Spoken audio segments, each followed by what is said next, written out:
ಬೆಳಗಾವಿ ಜಿಲ್ಲೆಯ ಹಿಡಕಲ್ ಜಲಾಶಯದ ಸಮೀಪ ಸುಮಾರು 220 ಎಕರೆ ಪ್ರದೇಶದಲ್ಲಿ 25 ಕೋಟಿ ರೂಪಾಯಿ ವೆಚ್ಚದಲ್ಲಿ ಉದ್ಯಾನವನವನ್ನು ನಿರ್ಮಿಸಲಾಗುತ್ತಿದೆ. ಇದರ ಭಾಗವಾಗಿ ಈಗಾಗಲೇ ನಿರ್ಮಿಸಲಾಗಿರುವ ಚಿಟ್ಟೆಗಳ ಮನಮೋಹಕ ಉದ್ಯಾನವನ ಪ್ರವಾಸಿಗರನ್ನು ಕೈಬೀಸಿ ಕರೆಯುತ್ತಿದೆ.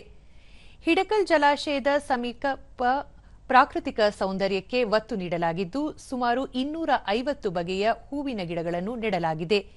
ವಿವಿಧ ಬಗೆಯ ಸಸ್ಯಗಳು ಸಹ ಉದ್ಯಾನವನದ ಸೌಂದರ್ಯವನ್ನು ಹೆಚ್ಚಿಸಿದೆ.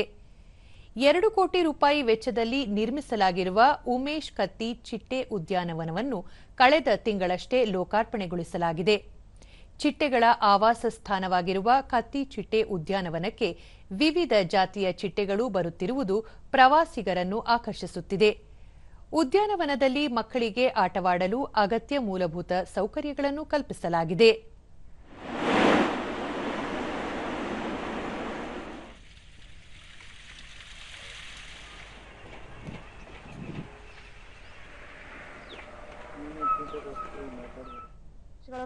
ದೂರದರ್ಶನದೊಂದಿಗೆ ವೀಕ್ಷಕರಾದ ವಿಜಯಲಕ್ಷ್ಮಿ, ಚಿಟ್ಟೆ ಪಾರ್ಕ್ ನಿರ್ಮಿಸಿರುವುದು ಈ ಭಾಗಕ್ಕೆ ವಿಶೇಷತೆ ತಂದಿದೆ.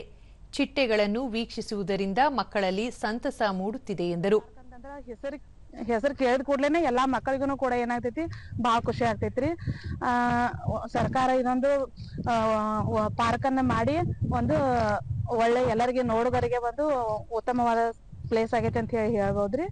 ಅದೇ ರೀತಿಯಾಗಿ ಎಲ್ಲಾರನ್ನೂ ಕರ್ಕೊಂಡ್ ಬಂದು ನೋಡಕ್ಕೆ ಅಡ್ಡಿ ಇಲ್ರಿ. ಇನ್ನೋರ್ವ ವೀಕ್ಷಕರಾದ ಕುಸುಮ, ಹಿಡಕಲ್ ಜಲಾಶಯಕ್ಕೆ ಹೊಂದಿಕೊಂಡು ಗುಡ್ಡಗಳ ಮಧ್ಯೆ ನಿರ್ಮಿಸಲಾದ ಚಿಟ್ಟೆ ಪಾರ್ಕ್ ಆಕರ್ಷಕವಾಗಿದೆ ಎಂದು ಸಂತಸ ವ್ಯಕ್ತಪಡಿಸಿದರು. ವಿಸಿಟ್ ಕೊಟ್ಟು ನೋಡ್ಬೋದ್ರಿ, ಚಂದ ಮಾಡ್ಯಾರ ಚಿಟ್ಟೆ ಉದ್ಯಾನವನ. ಆಮೇಲೆ ಇಲ್ಲಿ ಗುಡ್ಡ ಪ್ರದೇಶ ಅದು ಐತ್ರಿ. ಆಮೇಲೆ ಇಲ್ಲೇ ಡ್ಯಾಮ್ ಐತ್ರಿ, ಇಲ್ಲಿ ಮಸ್ತ್ ಐತ್ರಿ ಡ್ಯಾಮ್. ಅದು ನೋಡ್ರಿ ಚಿಟ್ಟೆ ಮಾಡ್ಯಾರ್ರಿ. ಮತ್ತೆ ಚಿಟ್ಟೆ ಉದ್ಯಾನವನ ಮಸ್ತ್ ಐತ್ರಿ. ಬ್ರಿಡ್ಜ್ ಸೇತುವೆಗಳು ಅದು ಚಂದ ಮಾಡ್ಯಾರ್ರಿ. ಸಾರ್ವಜನಿಕರಿಗೆ ಪ್ರಾದೇಶಿಕ ಅರಣ್ಯ ವಲಯ ಅಧಿಕಾರಿ ಬಿಎಲ್ ಸನದಿ, ಪ್ರವಾಸಿಗರಿಗೆ ಅನುಕೂಲವಾಗುವ ಮೂಲಭೂತ ಸೌಕರ್ಯ ಕಲ್ಪಿಸಲಾಗಿದೆ. ಮಕ್ಕಳಿಗೆ ಮನರಂಜನೆಗೆ ಅವಕಾಶ ಕಲ್ಪಿಸಲಾಗಿದೆ. ಬರುವ ದಿನಗಳಲ್ಲಿ ಇನ್ನೂ ಹೆಚ್ಚಿನ ಅನುಕೂಲ ಕಲ್ಪಿಸಲಾಗುವುದು ಎಂದು ತಿಳಿಸಿದರು. 2 ವರ್ಷ 3 ವರ್ಷ ಕಳೆದಿದೆ.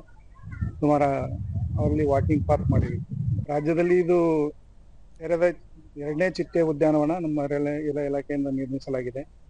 ಈ ಒಂದು ಉದ್ಯಾನವನ ಸಹಾಯಕ ನಿರ್ದೇಶಕ ರಾಜಶೇಖರ ಪಾಟೀಲ, ಸುಮಾರು 25 ವಿವಿಧ ಬಗೆಯ ಚಿಟ್ಟೆಗಳು ನೋಡಲು ಸಿಗುತ್ತವೆ.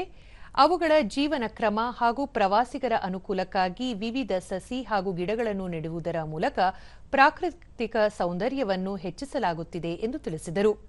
ಟೈಗರ್ ಬಟರ್ಫ್ಲೈ ಆಗಿರ್ಬೋದು, ಬ್ಲೂ ಬಟರ್ಫ್ಲೈ ಆಗಿರ್ಬೋದು, ಈ ರೀತಿ ಮೊನಾರ್ಕ್ ಬಟರ್ಫ್ಲೈ ಆಗಿರ್ಬೋದು, ಹೀಗೆ ಬೇರೆ ಬೇರೆ ಜಾತಿಯ ಬಟರ್ಫ್ಲೈಗಳನ್ನು ನಾವು ಇಲ್ಲಿ ನೋಡ್ತಾ ಇದ್ದೀವಿ.